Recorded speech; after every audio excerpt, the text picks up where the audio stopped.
امتحانی کۆمەڵایەتیمە بوو زۆر باش جواب داوە. لە دوایەوەی کە قوتابیەک لە حوشەی ماڵەکەیان نەکەوێت و قاچی ئەشکێت ئەمڕۆژ تاقیکردنەوەی هەبوو نەیتوانیوە بچێت بۆ قوتابخانە بۆ هۆی ئەوەی کە قاچی شکاوە.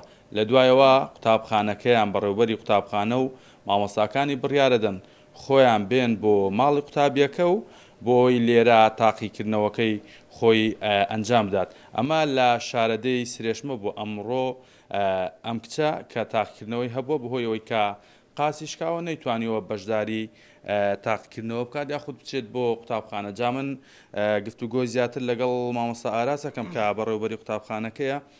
مامۆستا چۆن بوو بڕیاری ئەوەتاندا کە بێن لە ماڵەوە تاقیکردنەوە بەم قوتابیەتان بکەنەوە؟ بەناوی خوای گەورە و میهرەبان سەرەتا بەخێراتی کەناڵاکەتاکەم بکەین.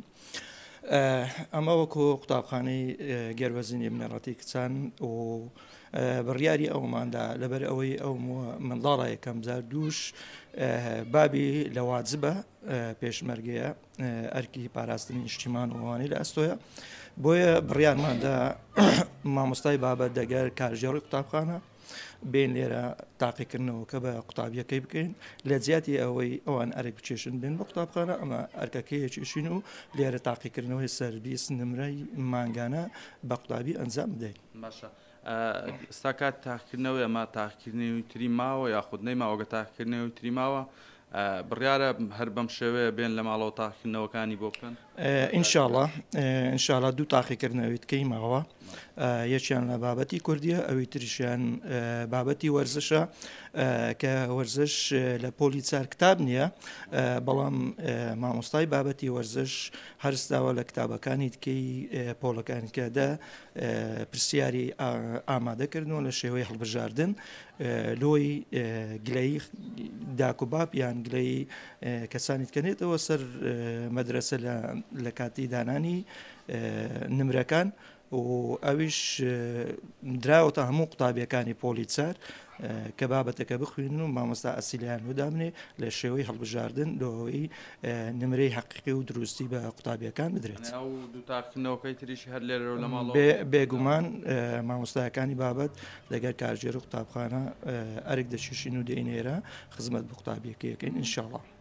مامۆستا ئامانسان چی بوو لەو کارە تەنها مەبەستەکە ئەوە بوو ئەم قوتابیە لە تاقیکردنەوە بێ بەش نەبێ یاخود ئامانزی ترتان هەبوو لەم ئامانجی ئێمە خزمەتکردنە بە پرۆسەی پەروەردە و قوتابیانی قوتابخانەکەمان و ئامانجێکی تریشمان ئەوە بوو ئینسانیەت بگرین بەر لۆ ئەوەی قوتابیەکان لە خوێندندا نەبڕێن و مافی خۆشیتی هەنێ دەرەجێ هەبێ لەو بابەتانی کە ئەوە کرێەوە ماوەی ئەوەش نەماوە یانێ قوتابیەکان ڕابوەستین لەسەر ئەوەی کە قوتابی هەتا وەکو چا دەبێتەوە لەبەر ئەوەی 15 ڕێک ئیمتحانی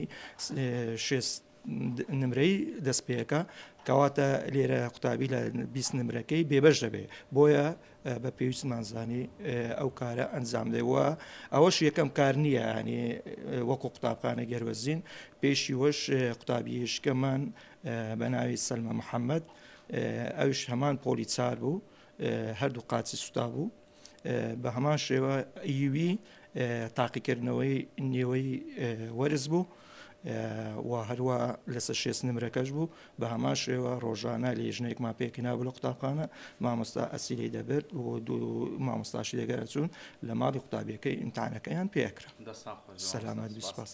جا بە دوو قسە لەگەڵ ئێڤارخانیش بکەین. ئێڤارخان چۆنی چاکەبی ئیشاڵڵا ئیمتحانی چیت هەبوو ئەوڕۆ کو بووی لە ئیمتحانێک و جواب داوە؟ ئیمتحانی کۆمەڵایەتیمە بوو زۆر باش جواب داوە. ئیمتحانی دیکەشتمە لۆوانیش خۆت ئامادە کردی سعید کردی؟ بەڵێ. باشە کو بوو تا چەند دڵخۆش بێ ئەوڕۆ کە دیتت ئیمتحانتەوە و مامۆستا هاتنە ماڵی لێرە تاقیکردنەوەی خۆت کرد پێی دڵخۆش بووی؟ بەڵێ زۆر دڵخۆش بوو کە مامۆستاوان مامۆستایە زۆر ئەرکەی کێشا کاتە لایمە زۆر سوپاسیەکەم. چیان پێڵێ بە مامۆستاکانت لێرە چیان پێ بڵێ؟ زۆر سوپاسی مامۆستایان دەکەم کە ئەرکیان کێشا هاتنە لای من کەم هاتنی ئیمتحانیان پێ بکەم ئیمتحانیان بەم بکە زۆر سوپاسیانەکەم ئینشاڵڵا سەرکەوتە دەبن. ئینشاڵڵا توش سەرکەوتووە بێت.